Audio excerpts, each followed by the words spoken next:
out because the Bible's got... I've got it. The Bible's got the... the camera on. Oh my goodness. When we get to it, it's James 3, 1 to 12. Okay. Right. Let's take a pre-pause. Let's hope we fit in okay. Right. Hello. Good morning, dear viewer. As you can see, we've forsaken the comfort of our study in the cause of our art this week. We're on our own. We are. Mr. Grasky's not having a very good holiday, I understand. It's an expensive holiday, it turns out, doesn't it? Becoming very expensive to stop in Great Britain. He had 6 chips for £3 the other day, which weren't cooked. And that wasn't a good start. And yesterday's cup of coffee, I think, was £4. £4 for a cup of coffee. I tell you what, in a few weeks in cost, it will be cheaper. And better coffee, probably. Excellent. Which is good. Now, we are trying to record ourselves without the support of our tech support officer. So the likelihood is we're not in shot, or we might have our head missing. And I've put my camera around the wrong way, so we can't tell. It was this disaster. Anyway, let's hope it works. We do. Should we go for sort of brief and to the point today? I think we'll listen to a reading from James. So we'll take a pause, and even if you can't see us, you can hear us. That's true. That could be a better option. Could be the podcast version that we've always wanted to do. Could be. A pause.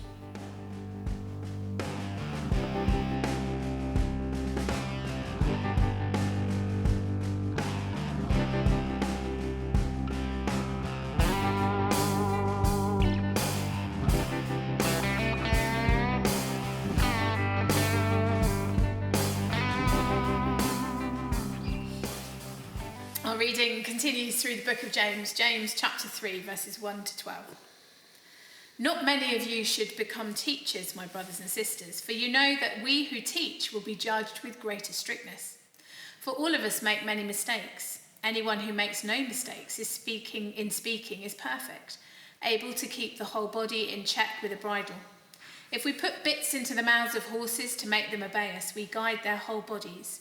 Or look at ships, though they are so large that it takes strong winds to drive them, yet they are guided by a very small rudder wherever the will of the pilot directs. So also the tongue is a small member, yet it boasts of great exploits. How great a forest is set ablaze by a small fire, and the tongue is a fire. The tongue is placed among our members as a world of iniquity. It stains the whole body, sets on fire the cycle of nature, and is itself set on fire by hell. For every species of beast and bird, of reptile and sea creature can be tamed, and has been tamed by the human species, but no one can tame the tongue, a restless evil full of deadly poison. With it we bless the Lord and Father, and with it we curse those who are made in the likeness of God. From the same mouth comes blessing and cursing. My brothers and sisters, this ought not to be so. Does a spring pour forth from the same opening both fresh and brackish water? Can a fig tree, my brothers and sisters, yield olives, or a grapevine figs? No more can salt water yield fresh. Ooh. Challenging stuff there from James. Yes. As ever. We like James. Well, I like James. But it is very challenging. The tongue, it seems, is very dangerous. Well, I think we know that, don't we? I'm not saying a word. And, yes. It's going to be very interesting to work out how on Sunday we're going to tie that reading from James and the gospel passage into the diocesan generous giving campaign. Well, I guess the link for me is what we say is important. And so I guess what we're going to say on Sunday about giving and about generosity and about stewardship and about asking God to help us through prayer is about using our words for good and for the promotion of the gospel. Absolutely. You've put it in one. Is that all right? In fact, I think we could cut off short and sweet is exactly what we were aiming for. And it is going to be interesting. There's something about that passage altogether from James that, it really does bring us up sharp, doesn't it? Absolutely. It really does bring us up sharp to remind us that actually, it is us that has control over our tongue. Yeah, it's reading that, and then in my head, I was running through all the conversations I've had this week, some of which have been edifying, some perhaps not so.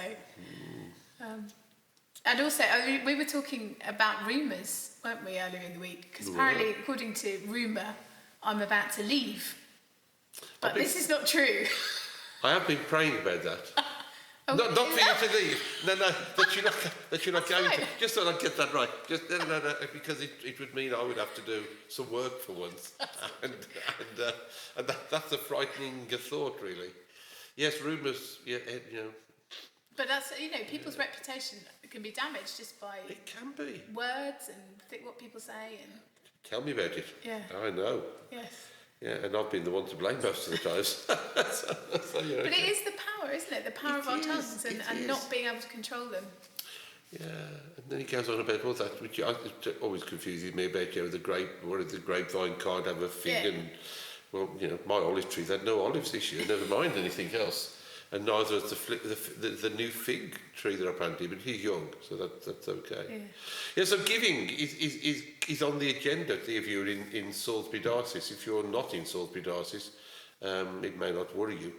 But we're being asked to do a 4-week preaching campaign, really, or preaching series, to try and introduce what generosity is about. And it's not just about money. I think that's the key for me. Generosity is about the amount of time that people give. And I've been thanking people on this week's Pew News for all the time and effort they put into 2 events last weekend, which are church involvement in. One being the Bands on the Green, where Fiona and her team led, I think, a very welcome and rewarding family-type service time of fellowship together. And I know that some of the families found that very, very welcome. That was good. And also I went to the harvest lunch at Burstock.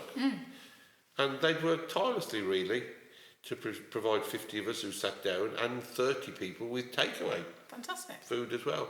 But it wasn't so much, because they didn't want thanking, they just did it because it's what they do. But it's always good to be able to thank people, because we're so very quick with our tongues at criticising. Absolutely.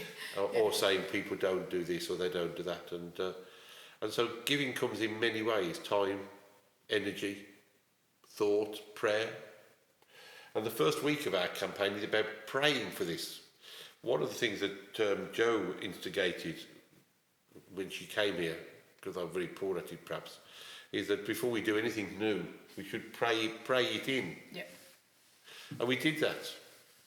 And we noticed movement and things starting to happen. Now, you may be surprised if you say, well, when you ask God for something, why are you surprised when he does something? And we've always been amazed at constantly surprised. We've always been amazed at the graciousness of God in the way he answers prayer in many ways. And so we're being asked to pray this week as part of the Generous Giving campaign, to pray for the diocese, which does have a problem, £1.9 million debt, due to underpayment of share and other things going on during the pandemic particularly, but also to pray for perhaps fresh minds in how we try and approach this, and how we try and respond ourselves. Also, one of the suggestions, which is good, and I know that has been done in a number of our parishes, and we've both done it, are prayer walks. That during this week, as part of our preparation for generous giving, is to walk and pray around our streets. Because we do know that actually God answers prayer. And so we're going to be looking at the whole aspect of prayer within the context of generosity. And if we're going to be generous to God, we know he'll respond likewise. And it was interesting because we were Deanery Synod last night, and we had a presentation on this by our diocesan secretary, and somebody mentioned, do the church not have a legacy campaign? And David Payne, the secretary, wasn't here when we had the big legacy campaign last time, so he was a bit, and I was able to say, well, we did have one about 7 years ago, and Beaminster prayed very hard in response to our treasurer bringing the information along. And of course, the thing about legacies, as you may know, viewer, is that you don't know when they're ever going to come to fruition. No. Because you are depending, sadly, on people dying. And but we prayed fervently that people would respond to the legacy campaign. Yeah, we didn't pray firmly that people would die. No. I should point out. No, we didn't pray for death, because that's going to happen anyway. No, exactly. Pray for life. Choose life. We pray for life and death, and life in death as well. However, we did pray for people to join in the legacy campaign, because of course it could have come to fruition way after we've both gone, particularly if you're going quickly and imminently.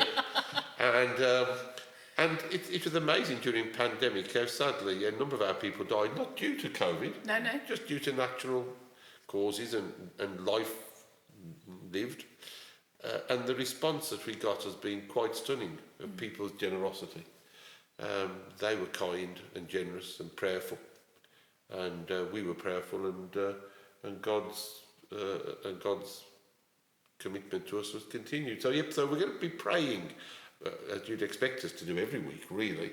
But we're going to be encouraging people to be praying more and to pray for generosity in themselves, in others, and in return from God. So our tongues have got to be bridled. Yes, bridled from idle conversation and perhaps turned instead to prayer. That's a good challenge for this week, isn't it? Absolutely.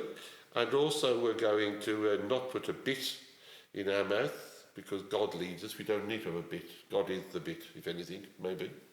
So that'll be good. And I don't think Reverend Grasky's back to join us next week, so he's going to have to put up with all this. Because he's going to watch it, he told me. Oh, well, there you go. Hi, Chris. He's going to watch it.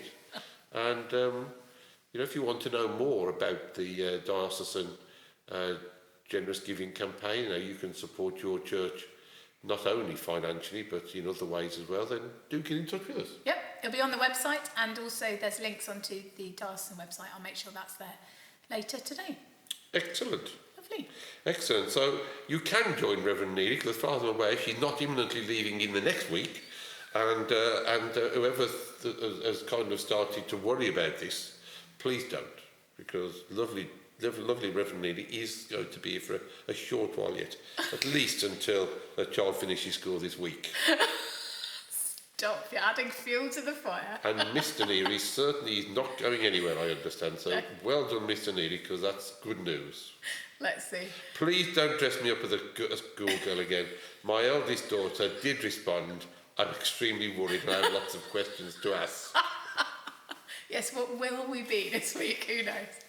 It's you can see, well, you know where everything is. Perhaps your head will appear on a £5 note. Possibly, that's a good idea. Your head may appear on a £5 note. I'm not sure even that our heads are in the shot, so who knows where our heads will be today.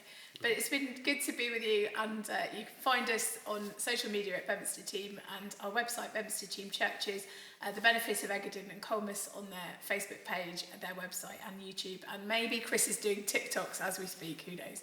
But we'll see you again next week. Bye-bye. Bye-bye. Just have this horrible feeling it's not There is the moment of truth.